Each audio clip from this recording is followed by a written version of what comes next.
This is Elise Seymour. Hi. Hi. She's our teaching artist, and this is Andrea Ladin. Hi. And she's our site coordinator. And you are. I am. Oh, my name is Sochi. Nice to meet you. And I'm the director of the Monopoly, working with an amazing team and Stanford. Thank you so much for joining us today. Thank you for having me. Yeah. Looking over your resume, I was so excited to meet you because you're a native Californian, as am I, and Andrea. So we're like, yes, California. My question for you is, how are you enjoying the New England winter? It's a new experience. Yeah. I was here last year as well. And last year I think was mild as far as New England winter. Yeah, that's what I've heard. That's what I've heard as well.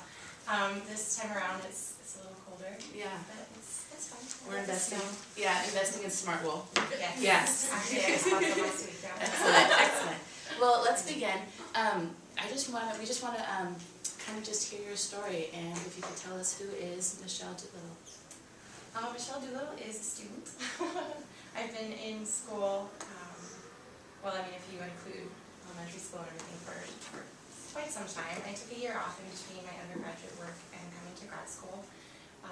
But in that time I was still involved in community classes and things. I love to learn. I think I would be a lifelong student.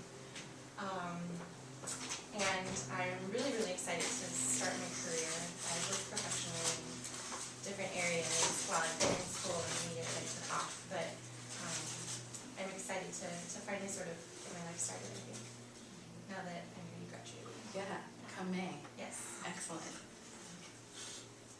And just also kind of going through your resume, and you touched on this, lifelong learner, and it looks like you've been very involved in all sorts of community efforts as well, and drawing that in.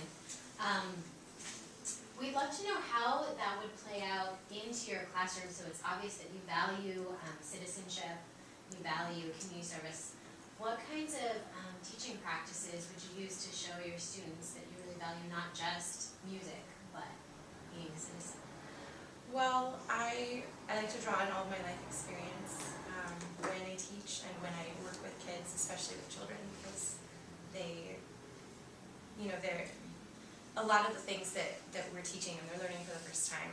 And I would really like to make it clear that we're all in this together. We're all the same. We're all here to learn.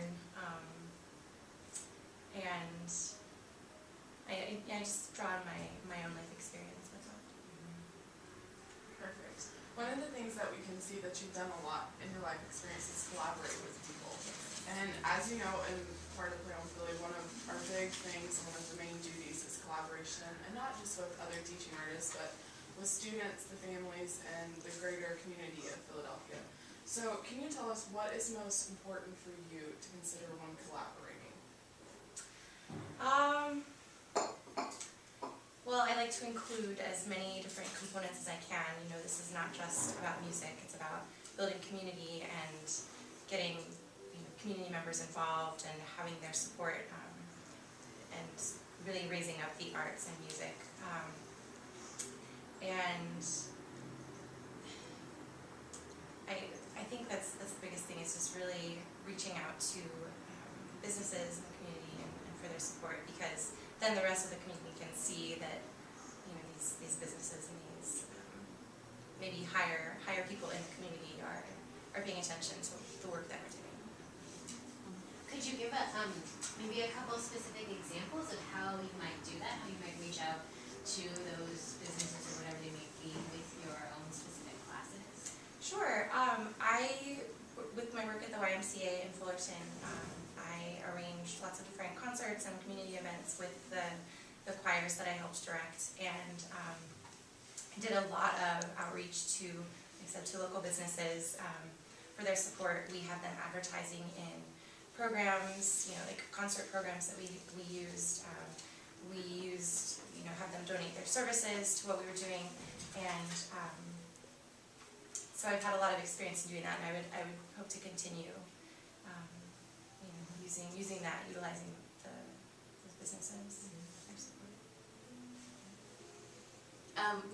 If selected to be our general music teachers, music teaching artist, could you walk us through a first week of curriculum for beginning choir?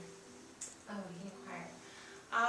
There would be, in the first week, I think, a huge part, especially in a choir, is being comfortable with each other, just have some fun. I mean, these are kids, they learn they learn through, doing fun things. And so there would be a lot of icebreaker type things, getting to know you games that would incorporate music, but not necessarily entirely. And we would just start out with the basics. But I think a lot of it, especially in the first week, would be a lot of games. Yeah, just to create your classroom culture. Yeah. Great. What would you, kind of going off of that, what would you describe to be your style of classroom management? I'm a very organized person. I pride myself in that. So I like to stay very scheduled, but I understand, there has to be some flexibility within that. So I tend to really schedule out all of my time, but with the understanding that things happen and there's some give and take. So I leave some time for that. But it's very organized, and the kids come to expect that, and they learn to, I hope they learn to appreciate it. So, just going off of that as well, how would you like to incorporate yourself as a performer in your classroom, and how your kids would see you in that role as well? Well, I've learned a lot from my performances, so I would definitely draw on those, on those experiences. And I've been to some pretty cool places in my performances, and I would be able to tell them about that, and perhaps inspire them to, I want to go to Europe someday and sing in choir just like she did, that sort of thing. And I also hope to continue to be involved in community performances of some sort, as time allows, of course. And obviously I would encourage them to come see those performances if I happen to be in any. Oh, just, Kira, you mentioned Europe, that triggered a bell just looking over your resume. And we love to hear, sometimes it's easy to forget in the work that we do, that we are all musicians, we're performing musicians, and that you have this amazing resume, with performance. And since our mission is really to transform lives through music, we'd love to hear a little bit about how music has transformed your life. Oh my gosh, I don't know where to begin with that. I've been around music since I was my whole life, basically. My mom is not a professional musician, but when she was younger, she took piano lessons and that sort of thing, and music is very important to her. But as I've gotten older, the experiences that I've had with, mostly with teachers that I've worked with in my undergraduate and at NEC as well, just seeing their lives and what they've been able to do through music has really driven me and inspired me to continue with it. It's what I'm passionate about, it's what I love to do, and I can't imagine my life without it. I can't imagine having a career that doesn't somehow incorporate music and furthering music in the community and the world. You can tell. Yeah, definitely. Could you give us 4 values that we would find in your general music classroom and or the workplace that are near and dear to your heart? Sure. Yeah. Definitely integrity. I think that, honesty, integrity are they seem very basic, but it's not always easy. So I really value those, and I would encourage those, of course, among kids. Also, equality. Not one child is better than one because of race or age or, whatever it is that they have in their minds. I would really want to make sure that they understood that. I think determination is really important. I know that things that I've accomplished in my life have only happened because I've been determined. Things don't just happen. You have to work for them. You have to try. And I think trust is really important.